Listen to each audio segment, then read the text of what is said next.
Aku mau cerita sedikit pengalamanku jadi PSK di negara tetangga. Awalnya aku gak pernah punya niat buat jadi PSK. Semua berawal dari aku yang anak sulung dan harus membantu perekonomian keluargaku.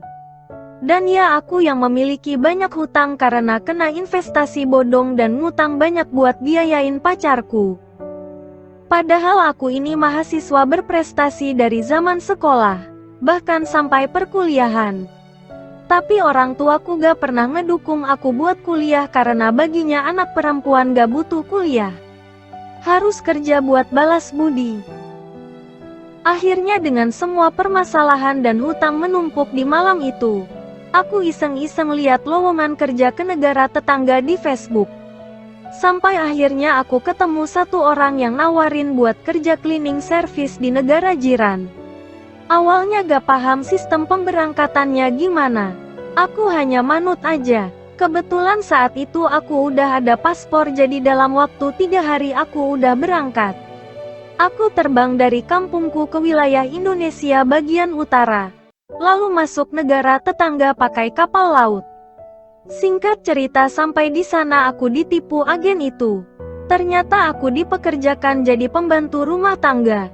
Dan bagian terburuknya apa? Aku disiksa sama majikanku.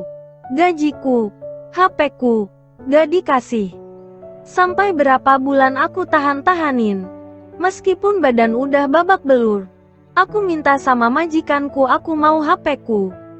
Aku janji gak kabur. Karena udah berapa bulan aku gak telepon orang tuaku. Awalnya gak dikasih. Lama-lama mungkin karena capek dengar aku nangis dia kasih HP-ku. Singkat cerita, aku nemu lowongan kerja di negara jiran itu yang bilang cari perempuan buat kerja massage alias pijat. Aku pikir ya pijat kayak di salon Indonesia.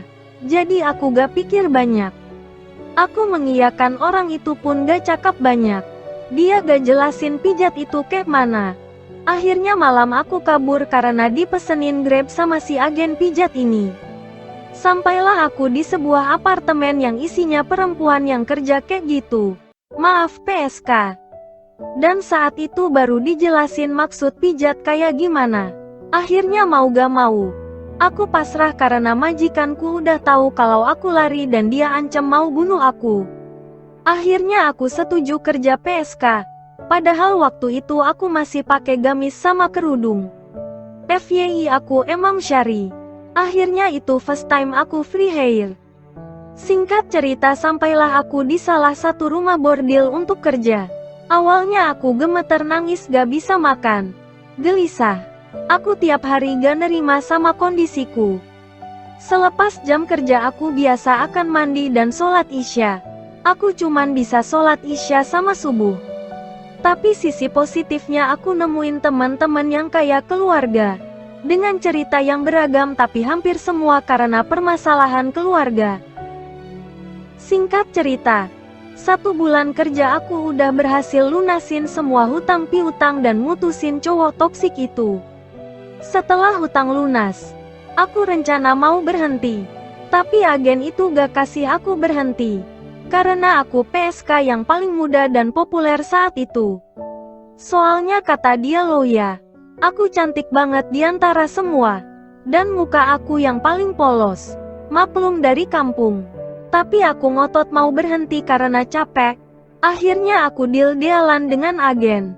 Dia mau lepasin aku setelah aku 3 bulan kerja. Singkat cerita, 3 bulan udah mau habis, aku tetap sama pendirianku. Mau berhenti tapi agen itu gak kasih aku berhenti. Akhirnya aku kabur dari rumah bordil itu. Waktu itu gajiku sekitar 10 juta di tangan agen. Tapi ya aku ikhlasin aja. Aku gak mau lama-lama di tempat itu. Oh ya, aku kabur. Terus langsung kerja di klinik wanita. Kebetulan aku lulusan S1 Nurse. Tapi waktu tuh pergi merantau karena gak ada uang buat tebus ijazah. Mana utang juga banyak. Setelah ijazahku tebus, aku minta orang rumah fotoin dan aku ngelamar kerja. Alhamdulillah keterima, walaupun sebenarnya aku kosongan di sini gak ada paspor karena pasporku udah ditahan majikan waktu aku kerja pembantu.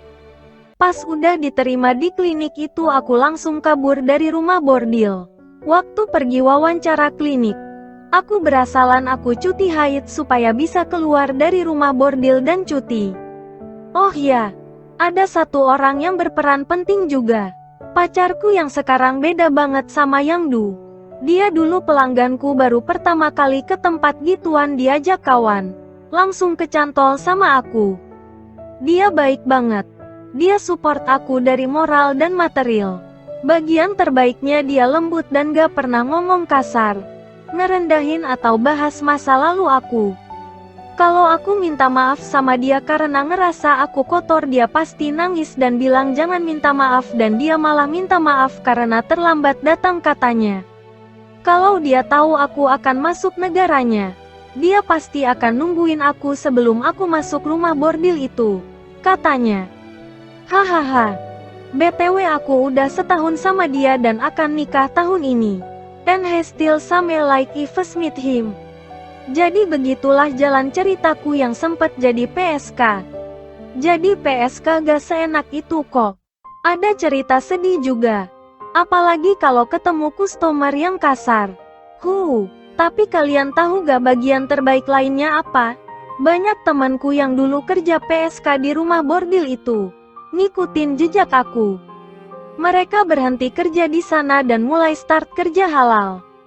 Dan aku sebenarnya menemukan satu fakta lagi, bahwa orang-orang yang kerja PSK ini lebih ada rasa welas asih kepada sesama dan rasa kekeluargaannya oke banget. Maklum mungkin sebab latar belakang permasalahan keluarga yang sama buat kita dekat. Sekian, bye. Semoga kalian bisa mengambil sisi positif dari cerita ini. Terima kasih.